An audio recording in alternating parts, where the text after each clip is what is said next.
Welcome to deals Kerala. ഇപ്പോൾ ലോകരാഷ്ട്രീയം അതീവ സങ്കീർണവും അപകടകരവുമായ വഴിത്തിരിവിലൂടെയാണ് കടന്നുപോകുന്നത്. ഒരു ഭാഗത്ത് മിഡിൽ ഈസ്റ്റിൽ യുദ്ധത്തിന്റെ ചൂട് ഉയരുമ്പോൾ മറ്റൊരു ഭാഗത്ത് ലോകത്തിലെ ഏറ്റവും ശക്തമായ സൈനിക ശക്തിയായ അമേരിക്കയുടെ ഏറ്റവും ആധുനികമായ വിമാനവാഹിനി കപ്പൽ തന്നെ പ്രശ്നങ്ങളിൽ കുടുങ്ങിയിരിക്കുകയാണ്. അതെ, USS ജെറാൾഡ് ആർ ഫോർഡ്, അമേരിക്കയുടെ അഭിമാനമായ ഈ സൂപ്പർ കാരിയറാണ് ഇപ്പോൾ വാർത്തകളിൽ നിറഞ്ഞു നിൽക്കുന്നത്. തീപിടുത്തത്തെ തുടർന്ന് പിൻവാങ്ങേണ്ടി വന്ന ഈ യുദ്ധക്കപ്പൽ ഇപ്പോൾ ഗ്രീസിലെ സൗഡ ബേ നേവൽ ബേസ് എന്ന നാവിക താവളത്തിൽ അറ്റകുറ്റപ്പണികൾക്കായി നങ്കൂരമിട്ടിരിക്കുകയാണ്. എന്നാൽ തീപിടുത്തം മാത്രം പ്രശ്നമല്ല, അതിനപ്പുറം വളരെ ഗൗരവകരമായ സാങ്കേതിക തകരാറുകളാണ് ഇപ്പോൾ പുറത്തുവരുന്നത്. ബ്ലൂംബർഗ് പുറത്തുവിട്ട റിപ്പോർട്ടുകൾ പ്രകാരം ഈ കപ്പലിന്റെ പ്രവർത്തനക്ഷമതയെക്കുറിച്ച് അമേരിക്കൻ പ്രതിരോധ വകുപ്പിനകത്തു തന്നെ വലിയ ആശങ്കകൾ ഉയരുകയാണ്. പ്രത്യേകിച്ച് പെന്റഗൺ ടെസ്റ്റിംഗ് വിഭാഗം തന്നെ ഇതിന്റെ വിശ്വാസ്യത ചോദ്യം ചെയ്യുന്നതാണ് ഏറ്റവും വലിയ കാര്യം. ഈ മാസം ആദ്യം കപ്പലിന്റെ ലോണ്ട്രി ഏരിയയിൽ ഉണ്ടായ തീപിടുത്തം വലിയ ആശങ്കയ്ക്കിടയാക്കി. ആക്രമണം മൂലമല്ല തീപിടുത്തം എന്ന് അമേരിക്കൻ ഉദ്യോഗസ്ഥർ വ്യക്തമാക്കിയെങ്കിലും പുക ശ്വസിച്ചതും സുരക്ഷാ പ്രശ്നങ്ങളും കാരണം ഏകദേശം 600 നാവികർക്ക് താൽക്കാലികമായി താമസ സൗകര്യം ഉപേക്ഷിക്കേണ്ടി വന്നു. എന്നാൽ പ്രശ്നം ഇവിടെ അവസാനിക്കുന്നില്ല.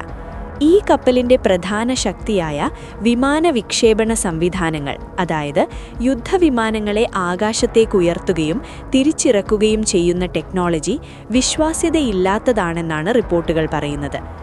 ആയുധങ്ങൾ യുദ്ധവിമാനങ്ങളിലേക്ക് എത്തിക്കുന്ന എലവേറ്ററുകൾ പലപ്പോഴും തകരാറിലാകുന്നുവെന്നും പറയുന്നു. ഇതിന്റെ അർത്ഥമെന്താണ്? യുദ്ധസമയത്ത് ഒരു വിമാനവാഹിനി കപ്പലിന്റെ പ്രധാന ആയുധമാണ് അതിലെ വിമാനങ്ങൾ.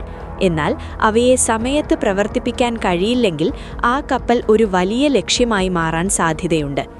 ഇതുമാത്രമല്ല, ശത്രുക്കളുടെ ആക്രമണമുണ്ടായാൽ ഈ കപ്പൽ എത്രത്തോളം അതിജീവിക്കും എന്ന കാര്യത്തിൽ പോലും മതിയായ ഡാറ്റയില്ലെന്നാണ് റിപ്പോർട്ടുകൾ സൂചിപ്പിക്കുന്നത്. അതായത് യഥാർത്ഥ യുദ്ധപരിസ്ഥിതിയിൽ ഇതെങ്ങനെ പെരുമാറും എന്നതിലും അനിശ്ചിതത്വം നിലനിൽക്കുന്നു. റഡാർ സംവിധാനങ്ങളും നിരീക്ഷണത്തിലാണ്. യുദ്ധകാലത്ത് തുടർച്ചയായ ഉപയോഗത്തിൽ ഇവ വിശ്വാസ്യത പുലർത്തുമോ എന്ന ചോദ്യവും ഉയരുന്നു. ഈ കപ്പൽ 2025 ജൂണിൽ വിന്യസിച്ച ശേഷം ഏകദേശം 9 മാസം കടലിൽ ചിലവഴിച്ചു. സാധാരണ 7 മാസം മാത്രമാണ് ഇത്തരം വിന്യാസകാലം. അതിനേക്കാൾ കൂടുതൽ സമയം കടലിൽ നിന്നത് കപ്പലിന്റെ സംവിധാനങ്ങൾക്ക് അധിക സമ്മർദ്ദം സൃഷ്ടിച്ചിരിക്കാമെന്നാണ് വിലയിരുത്തൽ. കരീബിയൻ തീരം മുതൽ മിഡിൽ ഈസ്റ്റ് വരെ വിവിധ മേഖലകളിലായി ഈ കപ്പൽ പ്രവർത്തിച്ചിരുന്നു. പ്രത്യേകിച്ച് വെനസ്വേലയുമായി ബന്ധപ്പെട്ട ദൗത്യങ്ങളും ഇതിലുൾപ്പെടുന്നു. ഇതിനിടെ മിഡിൽ ഈസ്റ്റിലെ യുദ്ധം കൂടുതൽ രൂക്ഷമാകുകയാണ്. കുവൈത്ത് പ്രതിരോധ മന്ത്രാലയത്തിന്റെ വിവരങ്ങൾ പ്രകാരം കഴിഞ്ഞ 24 മണിക്കൂറിനിടെ 20 ബാലിസ്റ്റിക് മിസൈലുകൾ രാജ്യത്തിന്റെ വ്യോമാർദ്ദത്തിലേക്ക് എത്തിയിട്ടുണ്ട്. അതിൽ 13 പ്രതിരോധ സേന തകർത്തു. ശേഷിച്ച 7 അപകടമുണ്ടാക്കാതെ ഭീഷണി മേഖലയ്ക്ക് പുറത്തേക്ക് വീണു. അതോടൊപ്പം 9 ഡ്രോണുകളും കണ്ടെത്തി. അതിൽ 6 നശിപ്പിച്ചു.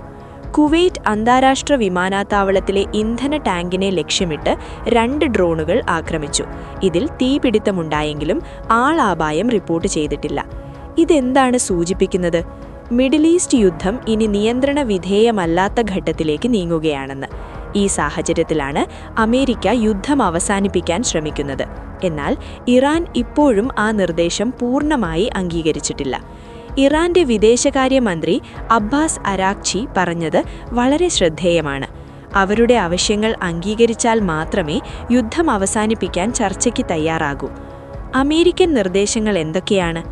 ഇറാന്റെ സമ്പുഷ്ട യുറേനിയം ശേഖരം നീക്കം ചെയ്യുക, സമ്പുഷ്ടീകരണം നിർത്തുക, ബാലിസ്റ്റിക് മിസൈൽ പദ്ധതി അവസാനിപ്പിക്കുക, പ്രാദേശിക സഖ്യകക്ഷികൾക്ക് ധനസഹായം നിർത്തുക. ഇവയാണ് പ്രധാന ആവശ്യങ്ങൾ. ഇത് മുൻ പ്രസിഡന്റ് ഡൊണാൾഡ് ട്രംപ് മുന്നോട്ടുവെച്ച 15 പോയിന്റ് പദ്ധതിയുടെ ഭാഗമാണെന്ന് റിപ്പോർട്ടുകൾ പറയുന്നു. എന്നാൽ ഇറാൻ ഇതിനെ എളുപ്പത്തിൽ അംഗീകരിക്കുമോ? അതാണ് വലിയ ചോദ്യം. ഇതിനിടെ ഇസ്രയേൽ വലിയ ആശങ്കയിലാണ്. അമേരിക്ക ഇറാനോട് ഇളവുകൾ നൽകുമോ എന്നതാണ് അവരുടെ ഭയം. ഇസ്രയേലിന് എന്താണ് ആഗ്രഹം? എന്തെങ്കിലും കരാറുണ്ടായാലും മുൻകൂർ ആക്രമണങ്ങൾ നടത്താനുള്ള സ്വാതന്ത്ര്യം അവർ നിലനിർത്താൻ ആഗ്രഹിക്കുന്നു. ഇതിലും കൂടുതൽ സങ്കീർണമാക്കുന്ന ഒരു കാര്യം, ഇറാൻ ആവശ്യപ്പെടുന്നത് ഏതെങ്കിലും വെടിനിർത്തൽ കരാറിലും ലെബനോൺ ഉൾപ്പെടണമെന്നാണ്. പ്രത്യേകിച്ച് ഹെസ്ബൊള്ളയ്ക്കെതിരായ ഇസ്രയേൽ ആക്രമണം നിർത്തണമെന്നാണ് അവർ പറയുന്നത്.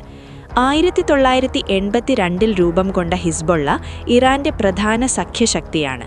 അവർ ഇസ്രയേലിനെതിരെ ആക്രമണം നടത്തിയതോടെ ലെബനോനിൽ യുദ്ധം വ്യാപിച്ചു. ഇതിനിടെ ഒരു പുതിയ വെളിപ്പെടുത്തൽ.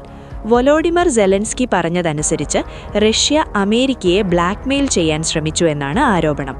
അമേരിക്ക ഉക്രൈനിന് ഇന്റലിജൻസ് നൽകുന്നത് നിർത്തിയാൽ മാത്രമേ റഷ്യ ഇറാനോട് വിവരങ്ങൾ പങ്കുവെക്കുന്നത് നിർത്തൂ എന്ന രീതിയിലാണ് ഈ സമ്മർദ്ദം.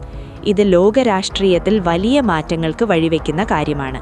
റഷ്യ ഇറാനെ സഹായിക്കുന്നില്ലെന്ന് നിഷേധിച്ചിട്ടുണ്ടെങ്കിലും ഇറാനിയൻ ഡ്രോണുകളിൽ റഷ്യൻ ഘടകങ്ങൾ കണ്ടെത്തിയതായും ആരോപണമുയരുന്നു. ഇതിനിടെ നായിം കാസിം വ്യക്തമാക്കിയത് ഇസ്രയേലുമായി ചർച്ച നടത്തുന്നത് കീഴടങ്ങലിനോട് തുല്യമെന്നാണ്.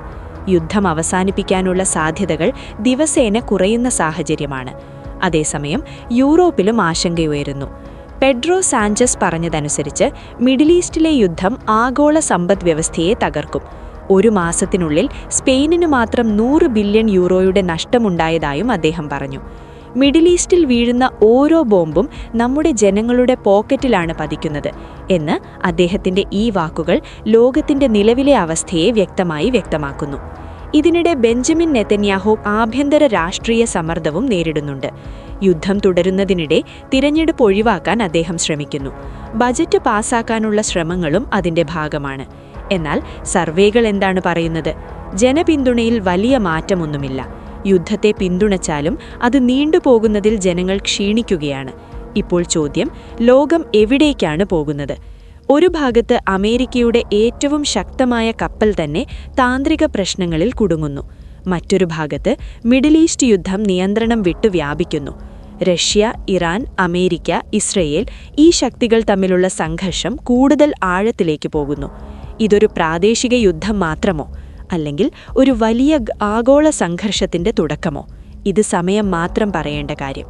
എന്നാൽ ഒരു കാര്യമുറപ്പ്, ഇപ്പോൾ നടക്കുന്ന ഓരോ സംഭവവും ലോകത്തിന്റെ ഭാവിയെ തന്നെ നിർണ്ണയിക്കുന്നതാണ്. International desk, deals Kerala.